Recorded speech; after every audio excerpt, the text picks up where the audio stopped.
हमारा संविधान से संबंधित दूसरा लेक्चर है। इस लेक्चर में हम बात करेंगे कि संविधान की खास बात क्या है, संविधान के अंदर जो इम्पोर्टेंट चीज़ें हैं वो कौन कौन सी हैं जो हमारे संविधान को खास बनाती हैं। पहले लेक्चर में तो मैंने बताया था आपको कि भाई संविधान क्या है, मुझे उम्मीद है कि आपके अच्छे समझ में आ गया होगा। लेकिन अब इस लेक्चर में हम डिस्कस करेंगे कि संविधान की खास बात कौन कौन सी हैं जो हमारे संविधान को जो है खास बनाती हैं। ठीक है, तो इसकी जो मूल बात है, चलो हम एक चीज़ रिपीट कर लेते हैं। पहले लेक्चर में हमने बताया था कि भाई संविधान क्या है, हम उसको थोड़ा सा रिपीट कर लेते हैं तो आपको भी थोड़ा सा रिवाइज हो जाएगा। संविधान क्या है? संविधान किसी देश का सर्वोच्च कानून है, सबसे बड़ा कानून है, लिखित में है भाई साहब। यह बताता है कि सरकार कैसे बनेगी, उसकी संरचना कैसी होगी। सरकार की संरचना 3 तरीके की होती है भाई। सरकार की संरचना में 3 बातें आती हैं। कौन कौन सी आती हैं? एक तो विधानपालिका, जिसको हम लेजिस्लेचर बोलते हैं, संसद, पार्लियामेंट, जो कानून निर्माण का काम करती है। और दूसरी जो संस्था है वो सरकार है, मतलब कि executive part of the government, सरकार की कार्यकारी शाखा, मतलब मंत्री परिषद। और तीसरी है न्यायपालिका, सुप्रीम कोर्ट। ठीक है, और तीनों की जो काम है, जो शक्तियां हैं, वो संविधान में बांटी गई हैं कि भाई किसका क्या काम होगा। राज्य सरकारों के बारे में बताया गया है, गवर्नर के बारे में बताया गया, राष्ट्रपति के बारे में बताया गया, उपराष्ट्रपति के बारे में बताया, IAS IPS के बारे में बताया गया है, जिसको ऑल इंडिया सर्विसेज वगैरह बोलते हैं।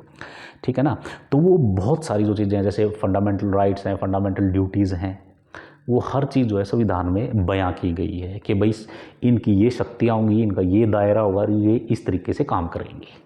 ठीक है, और हर इंसान की जो नागरिक हैं अपने जो देश के, उनके जो अधिकार हैं, उनके कर्तव्य हैं, उनके बारे में डिटेल में बताया गया। इसी को हम संविधान बोलते हैं। संविधान मतलब एक लिखित दस्तावेज।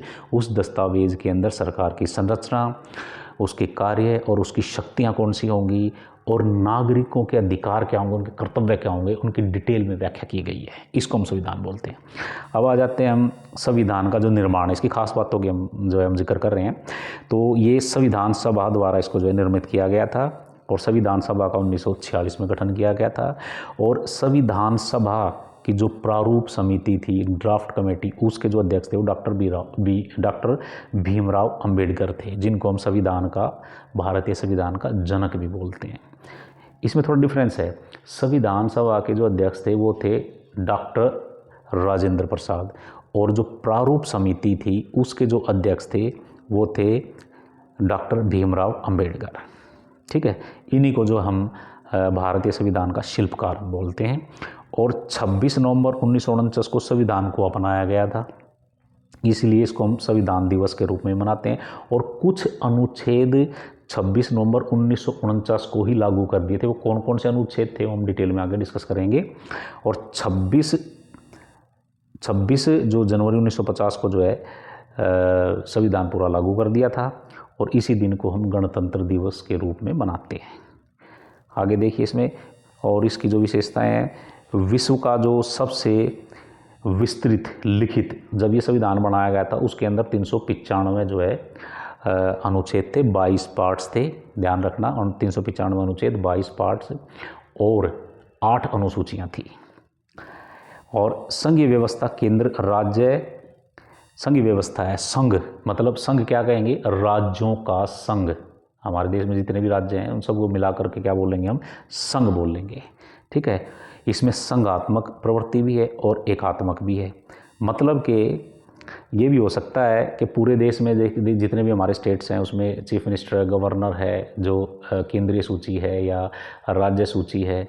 केंद्र सूची के अंतर्गत जो है केंद्र सरकार कानून बनाती है, राज्य सूची में जो राज्य सरकार कानून बनाती है। अपना अलग अलग दायरा है, अपनी अपनी पावर्स हैं, अपनी अपनी सीमा रेखा है, अपनी अपनी जो है स्वतंत्रता है।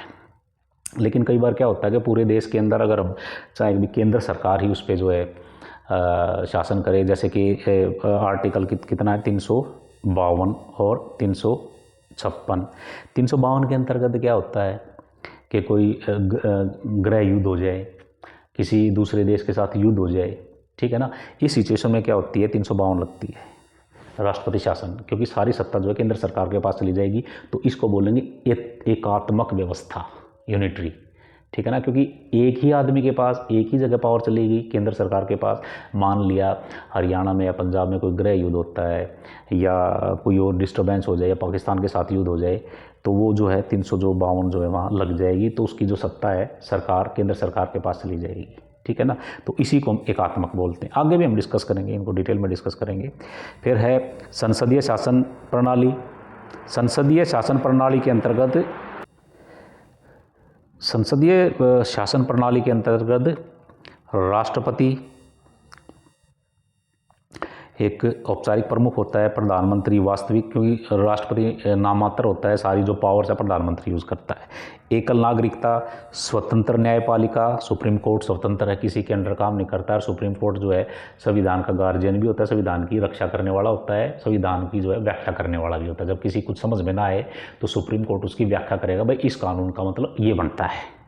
फिर है मौलिक अधिकार, मौलिक कर्तव्य तथा नीति निर्देशक तत्व, वो सारे इसमें डिटेल में हैं, हम इनको आगे भी डिस्कस करेंगे।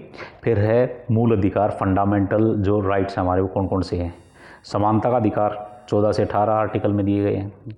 स्वतंत्रता अधिकार 1919 से लेकर के 22 अनुच्छेद में है। शोषण के विरुद्ध अधिकार 23 से 24 अनुच्छेद में है। धर्म की स्वतंत्रता का अधिकार 25 से 28 अनुच्छेद में है।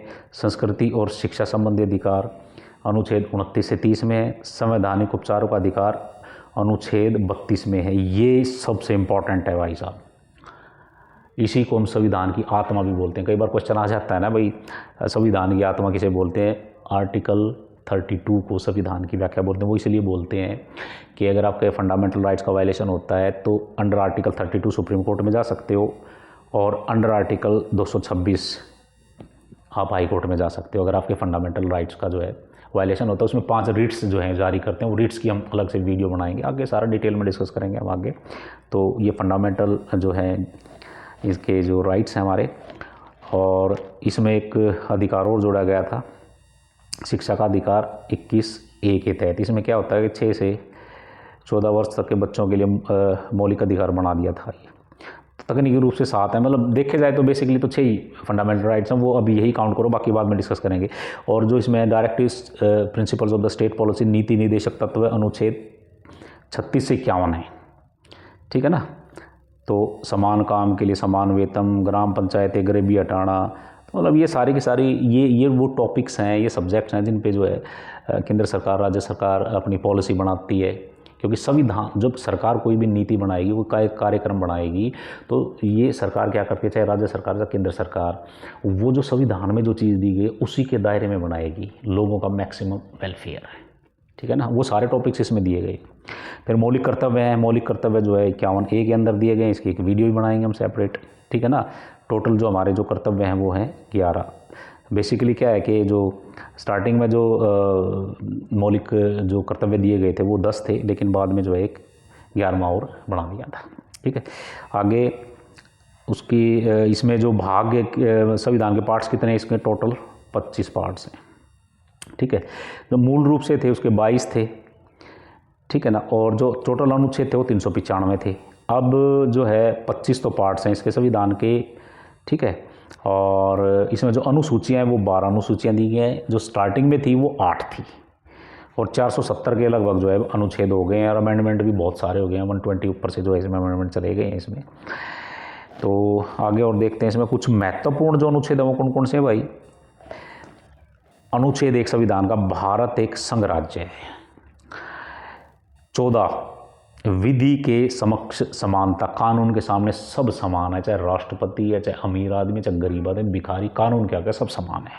ये लोकतंत्र की खासियत है। जीवन और व्यक्तिगत स्वतंत्रता, अनुच्छेद 21, 32, ये मैंने बताया था अभी आपको, ये संविधान की आत्मा है ना।